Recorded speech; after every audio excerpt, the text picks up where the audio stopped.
Si depuis 1971, l'île de Noirmoutier est reliée au continent par un pont, le passage du Gois reste historiquement le premier moyen d'accès. Classé monument historique, la chaussée submersible de plus de 4 km de long est l'un des sites emblématiques du département et un lieu également très prisé pour la pêche à pied. Il sort certainement plusieurs centaines de kilos de palourdes tous les jours, et il y en a vraiment beaucoup. La difficulté, c'est de savoir se limiter, on est limité à 3 kilos, et la difficulté, c'est le limiter à 3 kilos, parce qu'on pêche facilement le double. Quand on a des amis qui viennent nous voir de l'extérieur, systématiquement, il y a la visite du Gois à la marée montante, parce que c'est assez spectaculaire de voir l'eau recouvrir la route. Et le Gois traversé, l'île aux Mimosas et ses 4 communes qui la composent s'offrent à vous. Ces sites touristiques, historiques et avant tout naturels, car sur ces 48 km², l'île de Noirmoutier possède des paysages très distincts.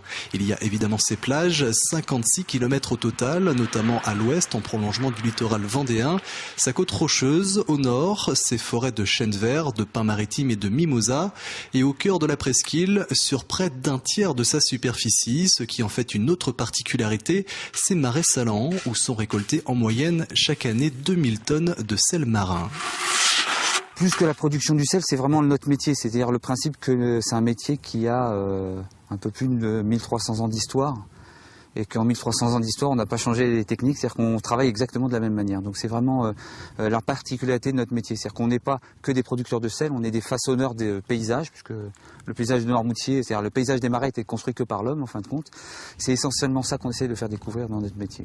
Le sel, mais également les pommes de terre et la fameuse bonnotte, ou encore bien évidemment les produits de la mer. Noirmoutier est aussi une terre de saveurs. Une île bordée par l'océan Atlantique qui accueille chaque été plus de 90 000 vacanciers, soit 9 fois plus de personnes qu'en période hivernale.